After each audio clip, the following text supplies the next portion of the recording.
From theCUBE studios in Palo Alto and Boston, bringing you data-driven insights from theCUBE and ETR. This is Breaking Analysis with Dave Vellante. Automation generally, and AI specifically, render today's cybersecurity stacks ineffective, previously stopping 99% of attacks and leaving the 1% for armed human hunters to deal with was, well, not ideal, at least feasible. With AI, that all goes away because adversaries can scale phishing and other attacks at unprecedented rates, which overwhelms the ability of humans. This creates a wider gap between exfiltration times, which are shrinking, and mean time to remediation, giving even greater advantage to adversaries. As such, the only way to fight AI is with AI. Moreover, the ever-expanding number of tools in an organization's security stack continues to exacerbate the problem. According to Palo Alto Networks, the answer is a complete makeover of your cybersecurity stack where consolidating multiple tools into a single platform and gaining comprehensive access to the right data simplifies security operations and enables AI to operate in real time. Hello and welcome to this week's theCUBE Research Insights powered by ETR. In this breaking analysis, Zeus Kerravala and I share insights from this past week's Palo Alto Ignite conference in New York City. We'll share what we heard from key executives, including an intimate analyst roundtable with CEO Nikesh Arora, and we'll test the premise put forth by Palo that platformization is the answer to your security challenges. Zeus, welcome.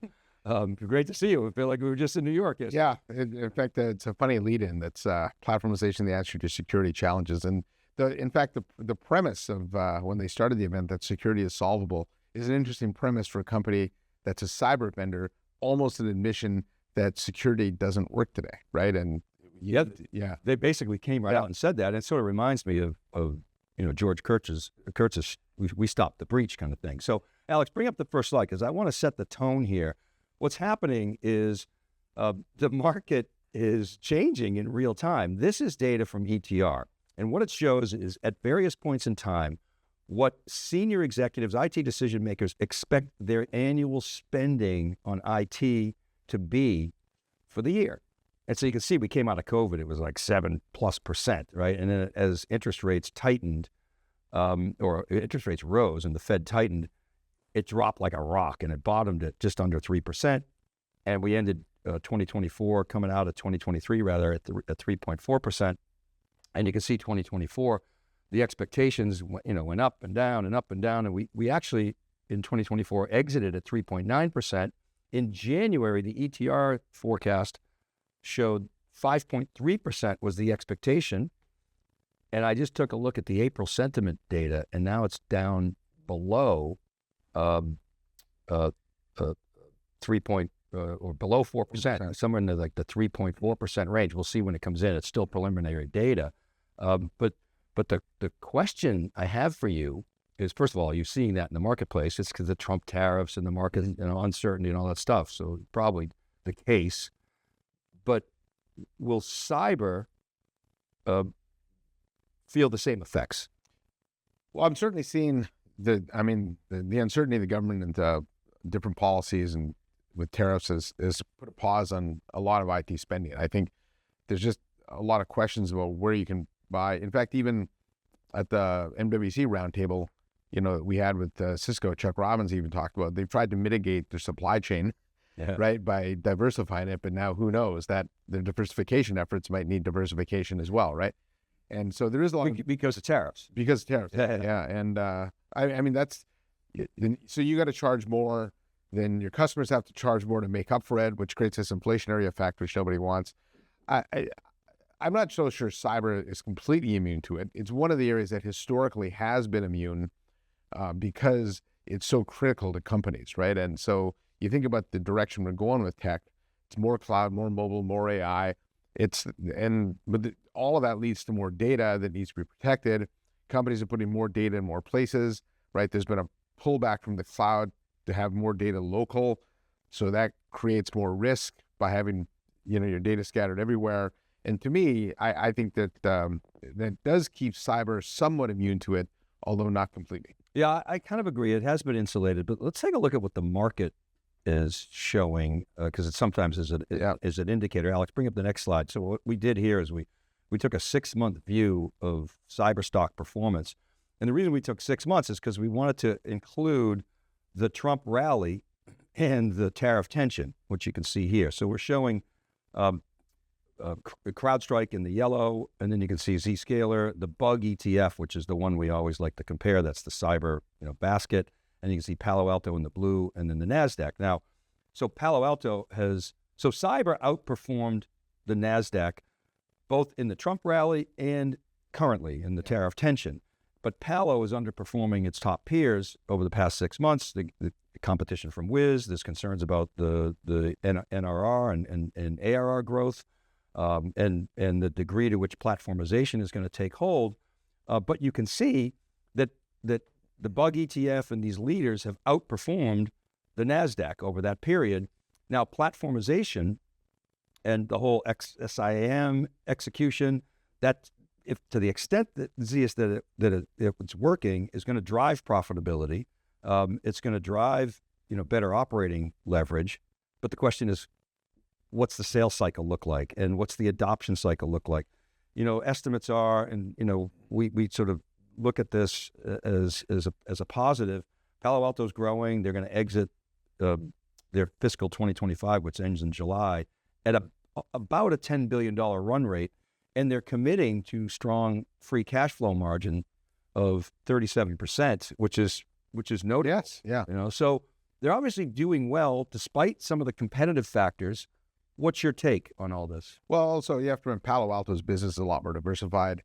They do have a legacy hardware business that offsets the growth in some of the higher growth areas, where Zscaler and CrowdStrike are certainly, they're newer vendors, a little more focused in certain areas. And so I think... You mean like firewalls? Yeah. Which you've always said, you still need firewalls. You still need firewalls, but it's not going to grow. Everyone's got one, right? So it's a refresh business, not a net new business, where for Zscaler and, to sell ZTNA, or CrowdStrike to sell XDR, that's all net new, right? And so Palo is going to have a harder time. Now, from a Palo perspective, their message has been platformization. I'm actually a big fan of the concept of platformization, but the journey to that isn't necessarily easy. If I'm an enterprise and I buy into it, I've still got all these other vendors. I think Palo showed on stage, the average company's got 80 products from 60 vendors, or 100 products from 80, something like that. Well, if I go to a platform, how do I retire all those products, right? And then bring in ones from vendor. Plus, almost every CISO I've talked to doesn't want to go to one platform, right? They'd like a couple of 2, 3, 4, 5, maybe that interoperable. They're not really today, right? So there's these consortiums and things trying to share data more. But it's, I think if you were greenfield today, Dave, you could pick a platform and grow with it. But even then, there's a lot of outliers of kind of emerging technology that aren't going to fit into the platform. But you could at least orient your core security capabilities around it. But for any brownfield opportunity, how you get there isn't easy, and that does add to the sales cycle. I also think it's an interesting challenge for Nikesh, who always talks about being best of breed and platform. And to me, those are conflicting things. You can't do it. Yeah, I think it's very difficult to be best of breed everywhere. You've always said, you don't have to be. Well, that's my argument. So if you believe in the concept of platform, like take Apple as a platform, right? When the new Galaxy comes out, I don't go rush to compare Galaxy to Apple, because I can do things with my all Apple ecosystem that I couldn't do if I brought a Galaxy in. Now, Nikesh has always been critical of the Gartners and Forresters of the world, because, if he's not best of breed everywhere, then in this MQ, he scored low in this MQ. And so he's got to worry about those also, but then also articulate the value of a platform. I think sometime down the road, they've got to stop worrying about trying to be best of breed everywhere and really try and articulate, quantify the value of the platform. And they did a little bit at the event, but more of that's needed. Well, Nikesh declared the end of best of breed. He did declare that. Is that in some ways, I get it, the marketing message, but in some ways, is it maybe a capitulation that we know we can't compete as best of breed in every single sector? And we've seen this time and time again, whether, with the argument of suite versus, individual tools. Yeah. And you've seen it virtually in every market. And the answer is always, it's a balance. It depends on the company size. It depends on their culture. It depends on a lot of different things. I don't know if security can ever get away from best of breed just because of how diverse it is and how many new security tools there are. So if you look at where best of breed has died, right, the NG firewall is a great example of that. Historically, a firewall was a firewall. And then features like IPS and VPN got a lot more standardized. I'm not going to say commoditized, but certainly standardized. And so you roll them all into your firewall. And so nobody buys standalone IPS today, right? It's part of the firewall feature set. Same with, the SSE stack, right? That started off really as CASB and SWIG, but now it's rolled ZTNA into there and posture management. And so as these features get more standardized, they get rolled in. But there's always new stuff on the horizon, right? And that's like 5 years ago, who talked about ZTNA? We talked about CASB, right? Those were emerging areas. And so you can't call for end of best of breed for those areas because they're not at the point yet where you can roll them into a platform. And so you look at SASE, and the ascendancy of Zscaler and CNAP, and now you're talking about Edge, and you got companies like Salt Security coming out of the woodwork. So where he may be right, and this I think is where he was kind of alluding to, is that as an industry, we need to stop thinking about security as SWIG and CASB and posture management firewalls, and think about it more as simply an AI play. I have a bunch of data. There's a bunch of stuff going on. I need my AI engine to tell me that when I look at my endpoint detection tool and my XDR tool and my SWIG, and I combine all the data from that, it tells me that this endpoint's breached and it came from here, right? And that would put an end to best of breed if security actually became purely an AI play, because now the data that you're collecting across that end-to-end attack surface is what indicates breaches. But right now we're very tool heavy. And this is what Palo Alto is betting. Nir Zook, did you have a one-on-one with Nir? I did. So I luckily got some time with him. He's always great to talk to. He basically flat out said, the winners will be AI companies. And if you're not an AI company, you won't be able to compete, to your point. And again, it's self-serving, and that plays into the end of best of breed. And I said, well, you're an AI company then, right? Not a cyber company. Absolutely. Well, what about CrowdStrike? They're not an AI company. What about, but Google is an AI company. So we're going to see. Alec, as a Microsoft. Bring up Microsoft. Bring up the next data. So I want to. We always show these slides with ETR, and it just really underscores how crowded this marketplace is.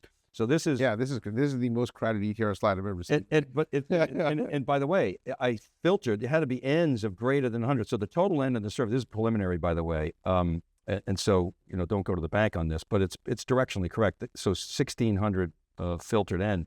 It's going to grow to probably 1,800 by the end of the survey. It's in the field now. But this is filtered. You have to have an end of greater than 100. And so when the vertical axis is shared net score is a measure of spending momentum. It's essentially a measure of the net percent of customers that are spending more on a platform when you net out those spending less. That's what it is. And so it's not a revenue metric. It's an account-based metric. On the horizontal axis is overlap, which is an indication of penetration within those 1,659 accounts. In the upper right, you can see how the dots are plotted. It's the net score, which again is vertical axis, by the N. And so you can see Microsoft, you can't even see them. They're in the upper right. Oh, yeah. Yeah, I know. Okay. 25. So they're 1,000 N. I mean, they blow away everybody in terms of account penetration. No surprise, but it's impressive. And then you can see, companies like Google, like Cloudflare, like Zscaler have pretty big ends. Palo Alto doesn't even actually, interesting, show up here. They're down a little bit below because I filtered on net score. Their net score is solid. It's in this case in the high 20s, I think. But at any rate, the point is, one, very crowded.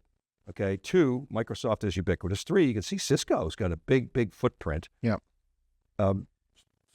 CrowdStrike, obviously, prominent. CrowdStrike used to be well over, so 40% is on the vertical axis is the magic number. Anything over or at 40% is considered highly elevated. And it's interesting to see there aren't a ton of companies over 40%. Microsoft, Wiz, Grafana, Zscaler's right there, Netscope, Rubrik, interesting, and a couple others, in mid-30s, very, very solid. But you see CrowdStrike in, just above 20. CrowdStrike typically has been well over that 40%, but the problem is after the July 19th incident, a lot of people sat in their hands. So CrowdStrike's been coming back very, very nicely. And Palo Alto, you can see, is very strong. But the other point of this chart that I find really interesting is that Google and Palo Alto are right on top of each other. So what I want to call your attention to is, Alex, go to the next slide. What you see here is what we did is we filtered that N on ML and AI. Okay, so these are 913 companies that are heavily investing in machine learning. Look what happens between Google and Palo Alto. So Google separates a little bit. Palo Alto also, if you go moves up. If I go back to the other one, remember I said keep it right there, Alex. But if I go, the other one was Palo Alto didn't show up and they were under 30%. Now they jump up when you inject AI, they jump up into the mid 30s. So they're stronger in this cut, as is Google. But Google also moves to the right. Microsoft, again dominant. Wiz didn't have an N of 100, so they fell off. They're too small. Obviously, they've got an AI play. That was kind of an interesting dynamic. But the point I want to make here is that, thank you, Alex.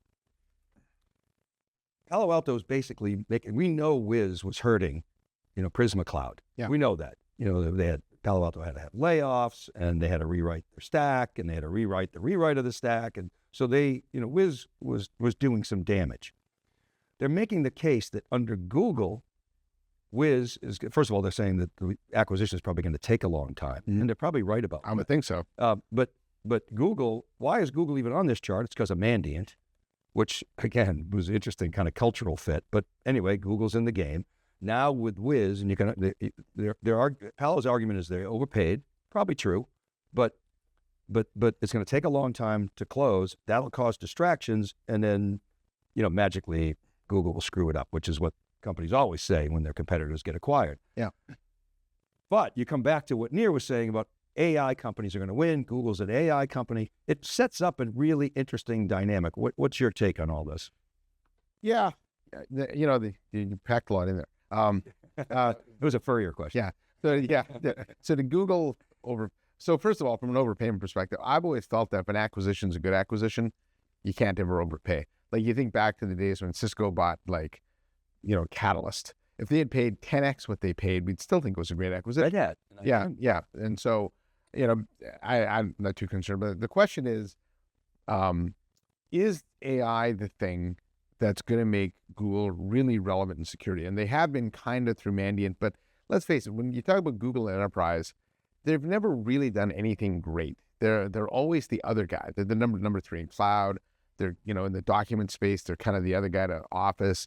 Security, you look at and that it's emerging. But if security becomes an AI play like we think it will, right, then that does give Google the opportunity to step up and actually, grab a big chunk of a big market. I think one of the things for Google historically where I think they've gotten derailed from some of the other enterprise markets they've tried to go in is that just the TAM wasn't big enough for them to care. With the amount of cash they churn off from search, if they capture 10% of certain markets, it doesn't move the needle. Security could move the needle for them. Good. And with search being under pressure from generative AI, you might see them put more focus on certain enterprise markets, and I would think security is going to be one of them. And so I think they did whatever they could to get whoever they think is the next big thing, which was Wiz.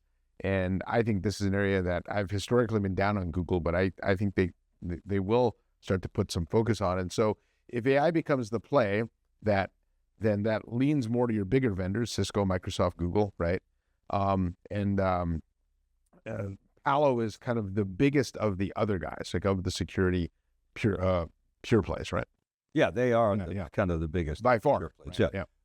And so it's interesting. Let's take a look.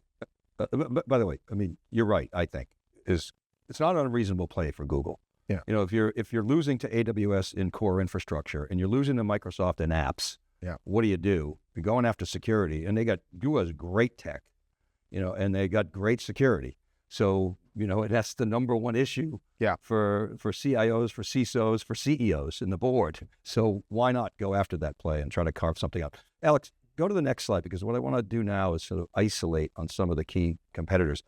I took Microsoft out of this chart because they screw up they skew everything. Well, and their success isn't really predicated on good products. It's just their ability to sell E5, right? Right, and package. Yeah. And so what I did is I just picked a few names that I thought were, competitive to Palo. We talked about Google, CrowdStrike. I'd love to get your thoughts on, how they compete. Cisco, look at G2. Say what you want about Cisco, but G2 is a builder. And he's got, Cisco, he's shaking up Cisco. So we'll see if they can, regain their prominence. Zscaler, as a best of breed in SASE, they kind of created that market. So it's not easy to unseat, a leader that way. I put in SentinelOne in there. Datadog is doing very well against Splunk. You got Netscope in there, you got Wiz in there. And so, this is just, again, cherry picking from some of the competition in there. Where do you see Palo getting the most competition? Where is platformization going to win? Where is it going to be challenged?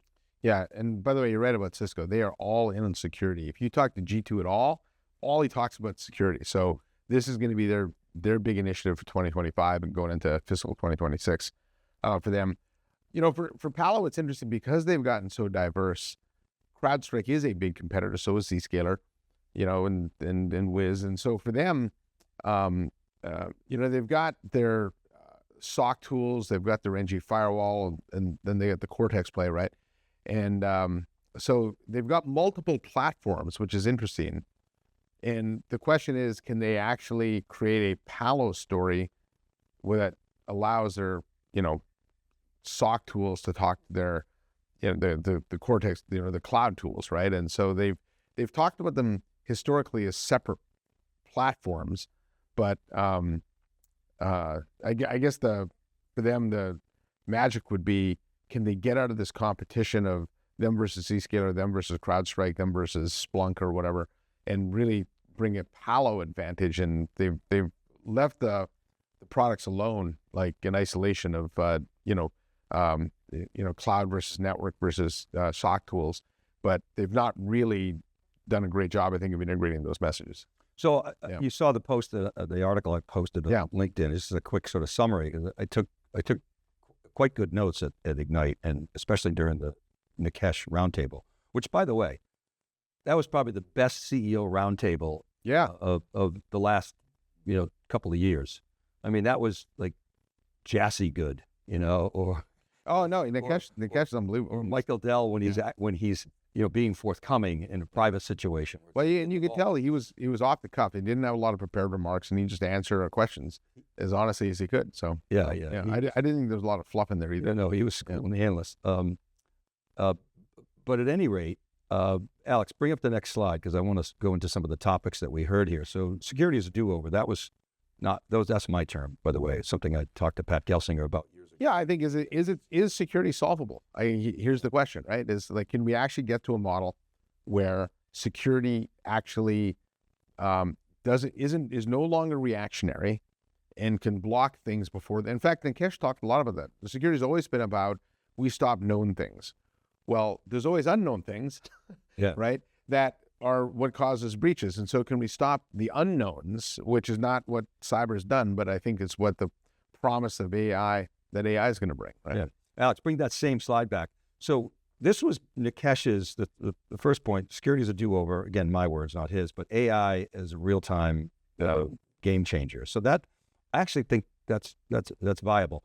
The second part of their premise is platformization is the answer and the end of best of breed in cybersecurity. And this is where there's a lot of controversy. So John Olczyk, when he saw the post that, I put up on LinkedIn, put up another post saying, hey guys, Palo Alto held an event, claimed the best of breed security tools were dead, soon to be replaced by suites. What do you think? And of course, John's got a good CISO network. And, people were like, yeah, well, feels like 2004 is calling and they want their suites back. Yeah. But this is one comment. This is Palo Alto's message. Consistently, I can tell you for certain CISOs, aren't falling for it. Well, some are, because they showed a few examples. And so that was kind of interesting. And so So, and the other thing too, the other comment that came up, to your point about some of the other platforms, is that Palo Alto is going this alone. They're not doing a lot of integration. They'll do some integration with identity, obviously, because that's not their bailiwick. But, he did say he could run Okta better than Okta. He did say that. Yeah. I don't know what Todd McKinnon would say about that. But then he said, I thought it was good. He said, yeah, everybody kind of sees something and says, oh, we can do that. That's easy. And, he did recognize that. But the point I wanted to get to is you've got companies like CrowdStrike, which Nir said, they're not really an AI company. We're an AI company. I think George Kurtz would disagree with that. Yeah. They've got actually quite an interesting AI roadmap and journey that CrowdStrike's been on for a long, long time. But they'll partner with, say, an Okta and a Zscaler, and they'll combine that into an integrated, or at least a virtually integrated platform. Now, you can make the argument that a homogeneous platform, Broadcom, Hock Tan's argument, is going to be more cost-effective. The other comment that came out of the John Olczyk post was that they're not making an argument based on cost. They're making the argument based on simplicity. And I don't think that's true. They're making the argument based on both efficacy, but also cost. And I want to unpack this a little bit. The cost argument was, the AI argument, and you and I talked about this, is you got to have good data. Yeah. And they made a big deal about, consolidated data platform. It reminds me of ServiceNow's, single change management database. Different, but similar. And Nir Zook told me, look, it's not about the consolidation per se. It's about having the right data consolidated and access to that data. And so you can do real time, because if you can't do real time, exfiltration occurs before you can get to mean time to remediation. Okay. And I buy that, by the way.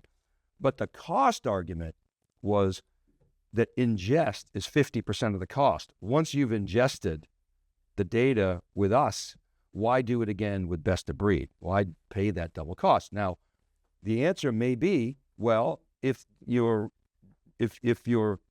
reduction in your expected loss is going to be greater than the cost of ingest, then it might be worth it with a best of breed tool. Yep. If not, then the business case isn't going to be there. So I think the answer is going to be, in some cases, that platformization, that simplification is going to appeal to certain organizations, and others, maybe not so much. I think that it's an interesting point on the cost, and I believe that's probably true on the cost side. However, I do think if you can demonstrate that even though you're spending more, your ability to identify breaches is, X% better, there's not a board out there that's not going to approve the extra spend, right? Security is such a risk.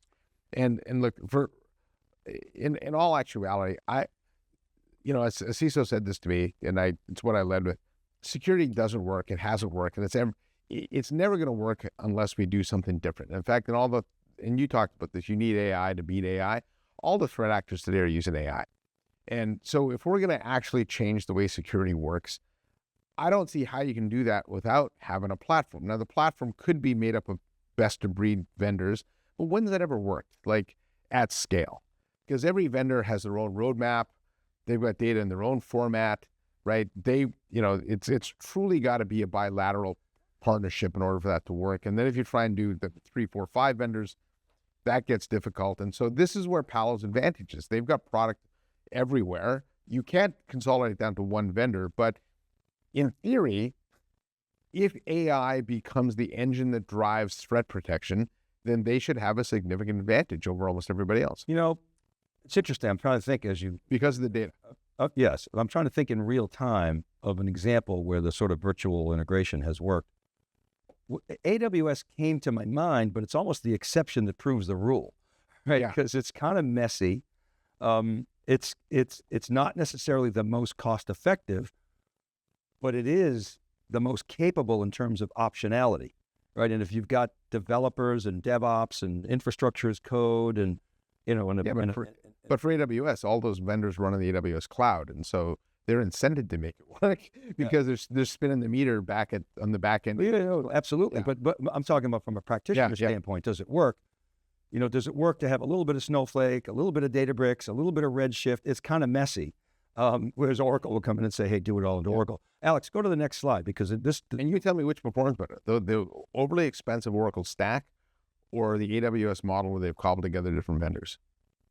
You can make a case. I'm sure there are examples in both. Yeah. Where it performs better and is more cost effective. Alex, bring up the bar chart, the next chart, because this talks directly to the business case that Palo Alto is making. Now, this goes back, this is a survey from March of 2024 that ETR did just before RSA, and they're redoing it before this RSA. So we're going to see how this plays out. But the question was, over the next 12 months, do you expect to increase or decrease the number of cybersecurity vendors in your stack? It's an N of 321. Some of our security analysts were like, yeah, it's a pretty small N, but this is bigger than some of the Forrester surveys. Yeah. So 50. So it's a meaningful number. So, but look at this, 51, half the survey said we're increasing. 37% said to stay the same. Only 9% said decreasing, and only 6% of the sample said consolidation is a means to simplifying our security stack, and a couple percent said no. But this data, to me, Zeus, is overwhelmingly underscores the reality. Yeah. So when you talk to Jay at Zscaler or Nikesh or BJ and the team at Palo Alto, even George at maybe to a lesser extent George at CrowdStrike, the message is, oh no, we're consolidating. Our customers are consolidating. They're winning with consolidation. And while that may be true, the vast majority of the market is not. And so you can look at that and say, okay, platformization, Nikesh's term is taking some time, but the flip side of that is there could be a lot of upside. Yeah, well, they're right. Their customers are consolidating, but from an overall, market share perspective, Palo's 8% of the market, right? So if 8% of the companies are consolidating, and so if you take all the platform vendors and roll them up, what do you get? 20% maybe, right? That means 80% of the market hasn't consolidated, right? And so I think that is where the upside is. And so you'll know when platformization works, Dave, when we have a de facto standard security vendor. And we don't today. And I know Nikesh wants 40% market, which would make him a de facto standard. But if I ask the average CISO on the street, who's your number one, who's your primary security vendor? Some are going to say CrowdStrike, some are going to say Palo, some are going to say Fortinet, some are going to say Cisco. We do not have a de facto standard. And for a market to be as mature as security is, to not have one, it shows just the overwhelming complexity and, of this market and how it's constantly changing, right? Mature markets consolidate, emerging markets don't, and security is a mature emerging market, if you want to call it that. And when I talk to CISOs, particularly, my best visibility is CISOs that would say Palo is our primary, or CrowdStrike is our primary. I get that more, I guess, than Zscaler. So every now and then I'll get Zscaler, but particularly for Palo and CrowdStrike, I'm going to ask them why. Fortinet SMB too, right? For sure, yeah, Fortinet. But I get, yes, so the answer I get with Fortinet is value, cost effective, kind of the Dell of security.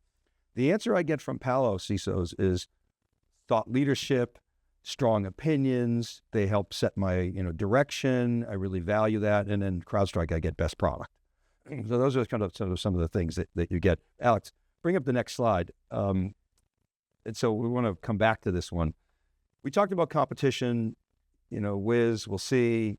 We've talked a lot about CrowdStrike, Zscaler. Microsoft is ubiquitous with, you and I think, share some part. Yeah. Island is interesting, and it plays to the upper right, the next comment here. Island just got, big fat valuation with browser-based security. Nikesh and others were touting the acquisition of Talon as a great deal. This whole notion of peacetime and wartime, security, and then browser security. I'll come back to that, potential VDI killer and other use cases. So what's your take on the whole browser play, the Talon piece? I'm a big fan of Island, Menlo. The valuation is pretty high as well. I don't understand why every company doesn't run secure browsers. You can do a lot of interesting things. In fact, I was at the Menlo booth of Black Hat, and they have this AI tool now that takes a look at your screen and can tell you it's phishing, right? So a lot of users, in fact, BJ and I were talking about this, where he's a pretty savvy security guy, yeah, right? he got some the other day that, looked really real, and he had to do a double take on it, right? But that's something, in fact, he said Talon warned him that it could be phishing, but it didn't occur to him right away because it was so well done. And with more deep fakes coming in, things like that, these phishing attacks are getting better and better. And so I think the thing that holds browser security back is people associated with RBI. And RBI was a terrible user experience. It got in the way. And so now when I talk to CISOs about, are you looking at browser security? They go, we tried that a few years ago. Our users really didn't like it. It created a lot of disruptiveness. But today's browser security, Talon, Island, Menlo, is not the same as RBI. And it almost is going to require these vendors to convince people to take another look. But to me, it's a no-brainer. Like, if you can have everybody run through a secure browser and it can tell the user, this is phishing, don't click here, why wouldn't you run that? Yeah, of course. Yeah. Alex, bring up that same slide again. So the other conversation that we had throughout the day at Ignite, and also in particular with Nikesh, was posture management. Just call posture management, throw everything in posture management, it'll solve all your problems. I thought that was sort of interesting depositioning. Basically they were obviously negative on that as the only strategy. It gets back to the peacetime and wartime, although to your point, you said to me earlier today, I'm not sure there's ever any peacetime security. Yeah. The other piece was the pricing. They made this point about Splunk, that Splunk prices on storage, and they being Palo Alto, price storage as a commodity, and they price intelligence at the value. So they're selling value. Palo Alto has always sold value. I thought that was interesting. And then the last point here was on quantum. I also thought was interesting. It was Matt Eastwood asked, well, what about quantum? Do you see that as the next big threat? And basically Nikesh said, the adversaries don't need quantum to win. They're winning without quantum. Yeah. So until we solve that problem, they don't need to go to the next level. So pick your poison here on that. Yeah, quantum's interesting because where people are concerned about quantum is they're stealing data today to decrypt it later once quantum is more accessible. And so you do got to make sure your data is quantum safe. I don't know what that means, but you do hear that a lot from the Commvaults and Rubrics of the world is being quantum safe. But I think, I think if I took anything away from the quantum day at GTC is we got no idea when it's coming, right? So I would agree with Nikesh. I think on the posture management side, that was really a sort of a knockdown on Wiz, right? Because when you have to decode these statements, right? And we know Wiz was hurting and is still hurting Palo Alto. So that was my takeaway. It's like, okay, they're poo-pooing posture management, AKA they're poo-pooing, Wiz's approach. But Wiz was working. Yeah. So again, this is the problem with security, David. It's just like if you Google posture management, right? You got identity posture management, cloud security posture management, data security posture management. It's like there's so many posture managements, and it makes sense, right? The posture management is understanding the state of something, right? And so if my IoT device goes from one place to another, I should understand that, and then be able to block it. You as you're using this cloud tool versus that cloud tool. Some are proactive, some are reactive, but it's it's probably the next market to have to consolidate down somewhere. But it's we always jokingly talked about it being XSPM, right, where it's XPUs, or XDR, right? Yeah, so, right. But I think you're going to see a lot of posture management things at RSA this year, and it's probably the next market that's ripe for some kind of consolidation. Well, I mean, to one of your earlier points, I mean, as somebody who's not a security practitioner, it's very difficult for executives to understand the dynamics of this market, the market segmentation, the taxonomies. They're so confusing. They're ever shifting. And if that can all be abstracted with AI security, and we don't have to worry about all the acronyms and then the overlaps and the shifting sands, I think that'll go a long way to help boards of directors understand what their right strategy should be. But it's obviously, it's a bromide, but it's early days, and the efficacy of so-called AI security, it's going to come back to the data. Yeah, and so right now security is heavily tool-based, right? And the question is, if platformization works, can we get away from it being so tool-based? And the data you showed, the bar chart, I don't think it's unreasonable to say you can move to a platform, consolidate, and grow the number of vendors because there's so many emerging parts of security, right? That's an interesting point. Yeah. So your platform would be gobbling up a greater share of your security stack, which is a reasonable strategy. So you would actually, I'm interpreting, but that would advocate for a hybrid approach where you apply your platform, where it makes sense as much as you possibly can. And you've got, tuck-ins, if you will, on the tool side to fill in some other holes. The question will be, will that perpetuate more complexity and de-optimize the platform strategy, or will it complement it? Right. Yeah, that's the challenge that CISOs are going to. Well, certainly in the short term, it's going to make it more complex. Yeah. With the goal over time, though, is if I actually move to some sort of AI-based strategy where I've got data being collected across my attack surface, and it can pick out those anomalies for me and tell my operational team that something funny happened here, we're going to quarantine the device, then you can go look, right? But that would require breaking this mindset and get away from the tool-based approach, one that's a lot more data-driven. And right now, I just think we're so inundated with security tools. That shift is a kind of a long, arduous road, and I worry about that because I don't think security does work. And I think we're going to move into a world where everybody's gung-ho on AI, and we're putting data in all, Jensen's whole physical AI thing, where all these autonomous robots we're going to have in the workplace are going to have data in them, and they're breach sources, and I don't know how we secure that. Hackers playground. Yeah.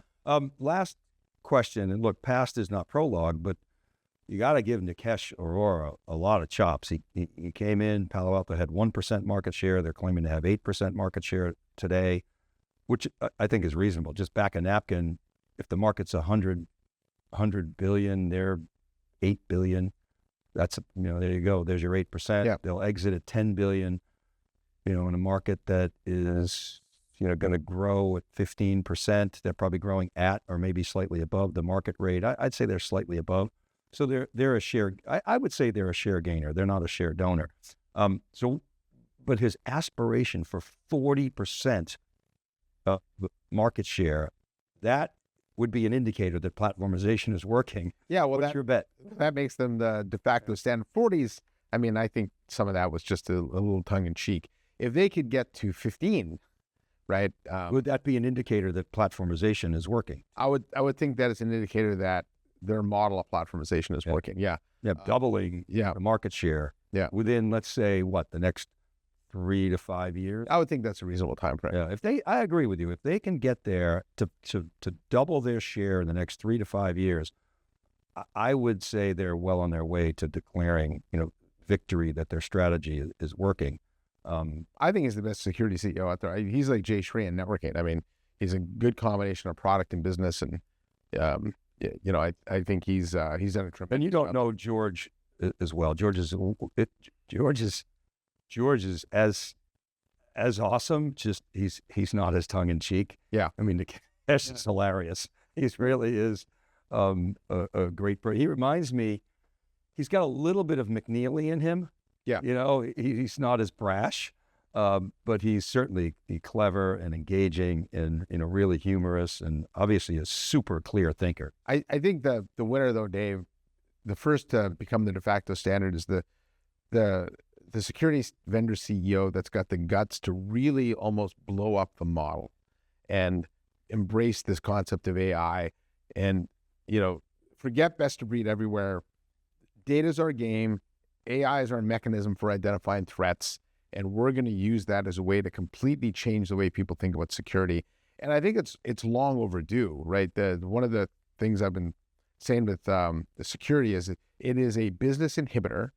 If done correctly, can become a business enabler, because if you've got the secure foundation in place that's able to detect threats, automatically, then no matter what model I bring in or what application I bring in, I know I'm secure and I can go ahead and do it, and I have the confidence to do that. But that is a much different different view of security than we have today.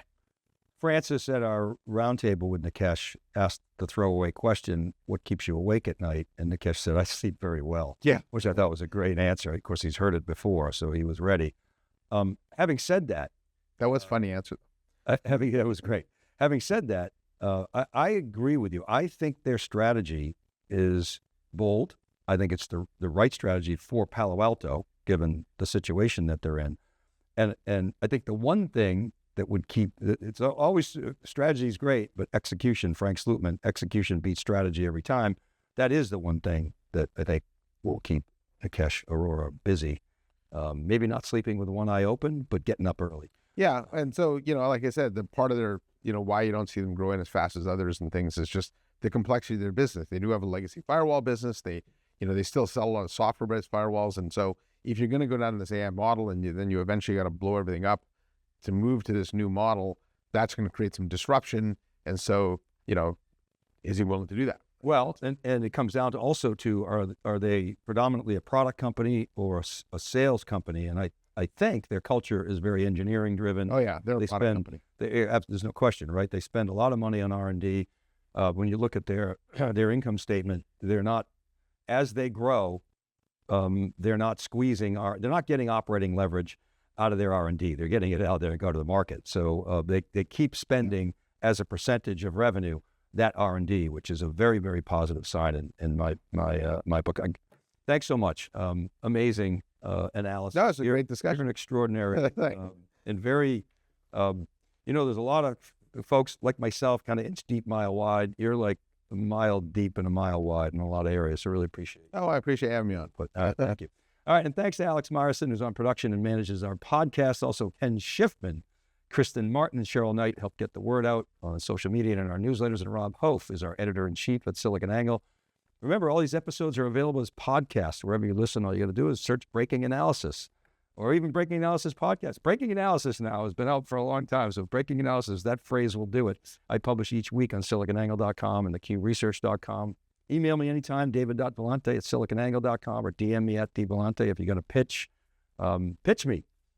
Check out our LinkedIn posts and definitely check out etr.ai. They've got a new survey coming up just before RSA, which I can't wait to see that. They get real data.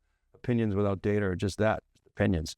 This is Dave Vellante for Zeus Kerravala, the CUBE Research team, and the CUBE Research Insights powered by ETR. Thanks for watching. We'll see you next time on Breaking Analysis.